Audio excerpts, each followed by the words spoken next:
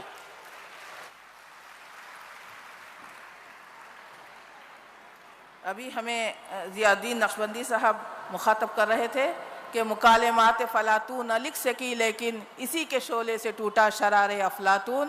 یہ ہم خواتین ہیں جن کے طاقت و توانائی نے ہر دور میں اسلام کی روح بن کر اپنا کام کیا. اب میں ایک بہت اہم شخصیت کو دعوت دینا چاہتی ہوں. محترمہ ڈاکٹر فوزیہ تحسین خان صاحبہ جو ممبر آف پارلیمنٹ ہیں اور نیشنلسٹ کانگریس پارٹی کی نمائندہ ہیں، وزیر کی حیثیت سے کام کر رہی ہیں، مہاراشٹر کی نمائندگی کرتی ہیں، اور یہ پہلی مسلم خاتون ہے جنہوں نے مہاراشٹر حکومت میں وزیر کے طور پر کام کیا ہے، اور نیشنل مہیلا کانگریس کی قومی صدر بھی ہیں. محترمہ ڈاکٹر فوزیہ تحسین خان صاحبہ.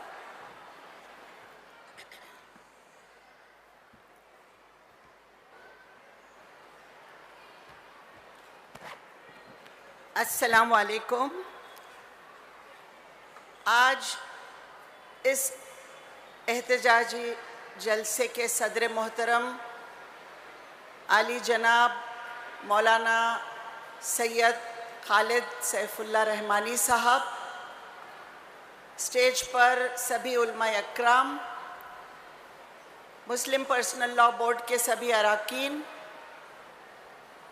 ممبرز آف پارلیمنٹ اور پیاری ماؤں اور بہنوں، میں اپنی خوش نصیبی سمجھتی ہوں کہ آج میں اپنے معاشرے کے ماؤں اور بیٹیوں سے مخاطب ہوں.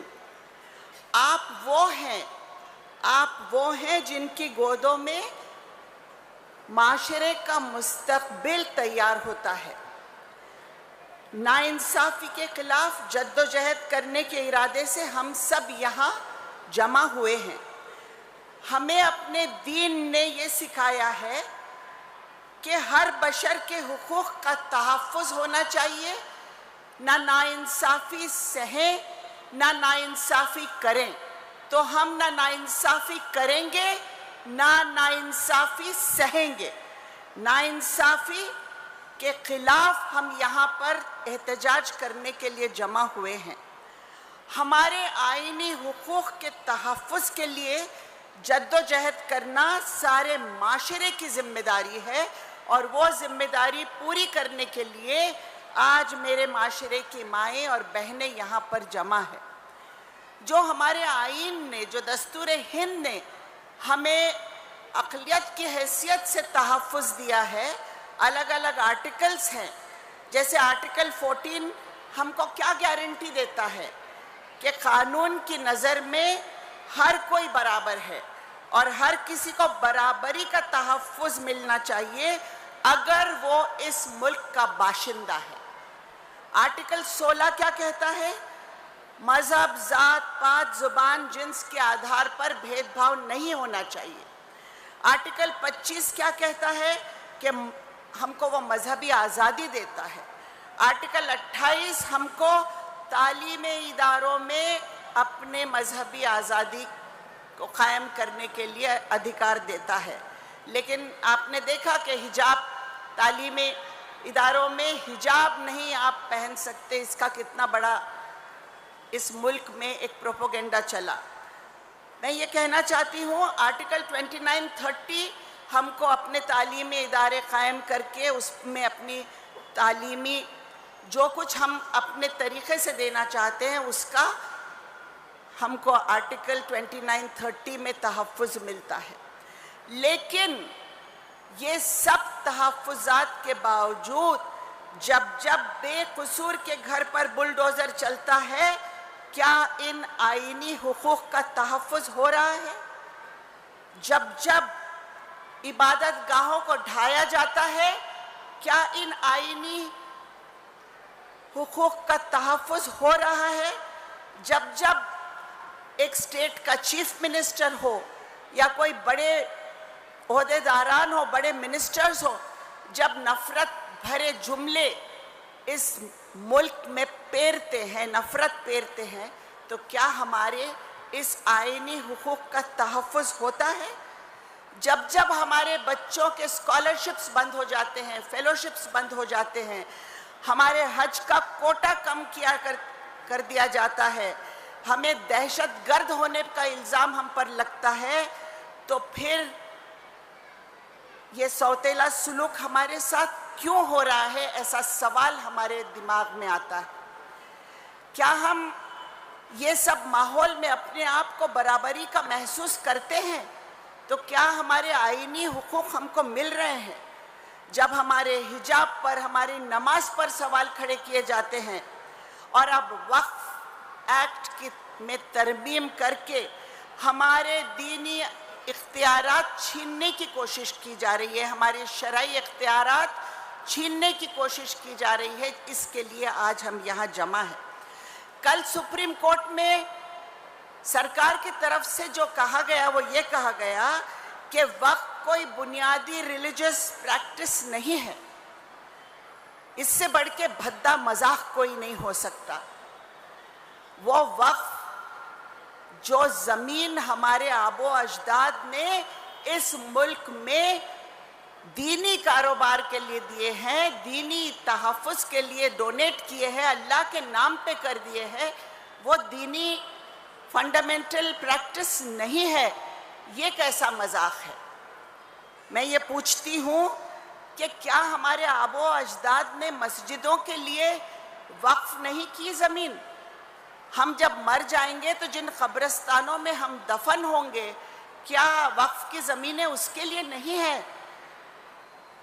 تو پھر چیریٹی کو بھی ہمارے دین میں ایک فنڈامنٹل، ہمارا دین کا اصول چیریٹی ہے جو ہمارے شریعت کے ساتھ جڑا ہوا ہے۔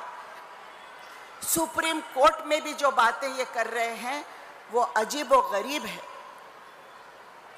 یہ وقف زمین، یہ جو وقف قانون، یہ اس میں ترمیمات لائے ہیں انہوں نے، اگر یہ ایکٹ تو انہوں نے پاس کر لیا ہے پارلیمنٹ میں، لیکن اگر یہ واپس نہیں ہوتا ہے تو اس کا بہت ہی خطرناک اثر ہمارے معاشرے پہ پڑے گا۔ اور اسی لیے ہم سب یہاں، ہم سب جو بھی ہمارے اختلافات ہیں اس کو بھول کر ہم سب یہاں ایک جگہ آئے ہیں کہ ہم ایک ہے، ہماری شریعت ایک ہے، ہمارا دین ایک ہے، ہمارا اللہ ایک ہے، ہمارا رسول ایک ہے، اور اس لیے ہم یہاں ایک ہو کر احتجاج کریں گے۔ بہنوں، میں آپ سے ایک سوال پوچھنا چاہتی ہوں، اور یہ بات ہم کو آج سوچنا پڑے گا، کیونکہ جیسا میں نے کہا کہ قوم کا مستقبل، معاشرے کا مستقبل ہمارے گودوں میں تیار ہوتا ہے۔ میرا سوال یہ ہے کہ کسی بھی معاشرے پر ظلم کب بڑھتا ہے؟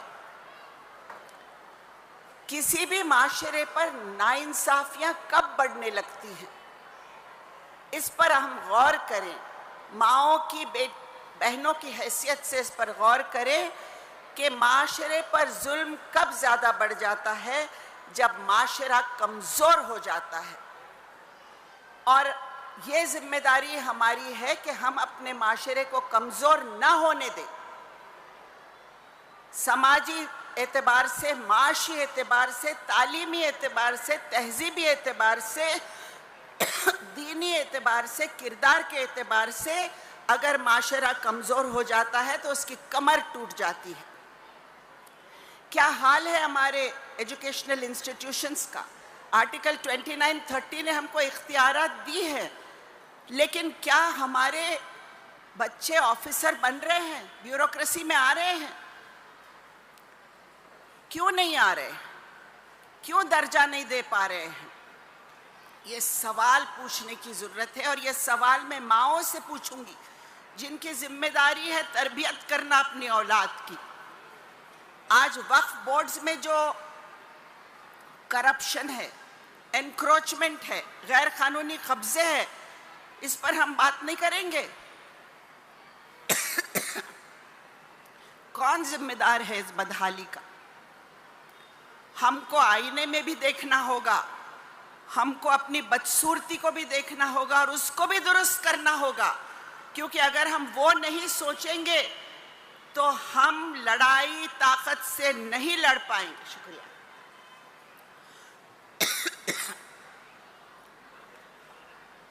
ماں بہنوں کی ذمہ داری ہے قرآن فہمی کرے، سیرت کے راستے پر اپنے اولاد کی تربیت کریں، خاص طور پر بیٹوں کی تربیت کریں۔ بیٹیوں کی تو ہم کرتے ہیں، ہمارے بیٹوں کی تربیت کی ضرورت ہے۔ ان کو محنت کی عادت ہونی چاہیے، ترقی پر جانا چاہیے ہمارے بیٹوں نے۔ لیکن آج ہم ایک الگ تصویر دیکھ رہے ہیں۔ یہ تصویر کو بدلنا بہنوں آپ کا اور ہمارا کام ہے، کیونکہ ہم معاشرے کو تیار کرتے ہیں۔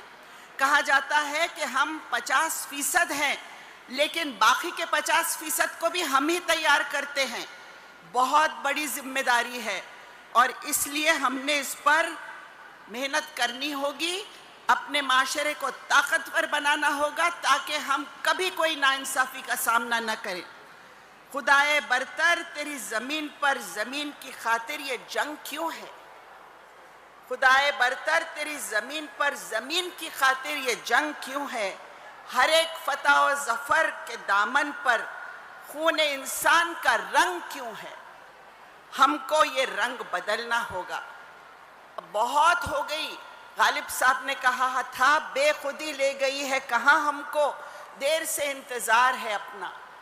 ہم کو اپنے آپ کی شناخت کو ڈھونڈنا ہوگا، ہم کو ماؤں بہنوں کو اس معاشرے کو طاقتور بنانا ہوگا، امن کے ساتھ، شانتی کے ساتھ، صبر کے ساتھ کرداروں کو ابھارنا ہوگا، کرداروں کو بلند کرنا ہوگا۔ جاتے جاتے ایک ہی بات کہوں گی، وقف ترمیمی بل کے خلاف جد و جہد میں آپ شامل ہیں، آپ کا سواگت، لیکن ہمارے قوم کے کردار کو بلند کرنے کی محنت ہم کو شروع کرنی ہوگی آج۔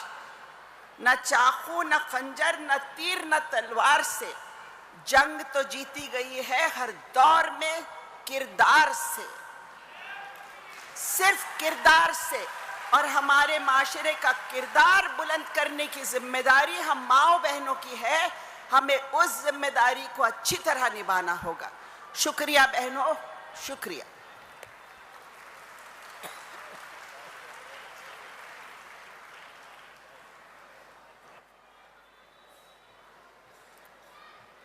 یہ تھی ڈاکٹر فوزیہ تحسین صاحبہ، جو ہم خواتین سے یہ کہہ رہی تھیں کہ یہ خاموشی کہاں تک لذت فریاد پیدا کر، زمین پر تو ہو اور تیری صدا ہو آسمانوں میں، یہی آئین قدرت ہے، یہی اسلوب فطرت ہے، جو ہے راہ عمل میں گامزن محبوب فطرت ہے۔ تو ہم کو اپنے رول کو کس طرح ادا کرنا ہے آپ نے ابھی سنا۔ اب میں ایک ایسی شخصیت کو دعوت دے رہی ہوں جو ہم سب کے مقتدیٰ ہیں، ان کے حق میں یہ شعر کہتے ہوئے بات کا آغاز کرتی ہوں۔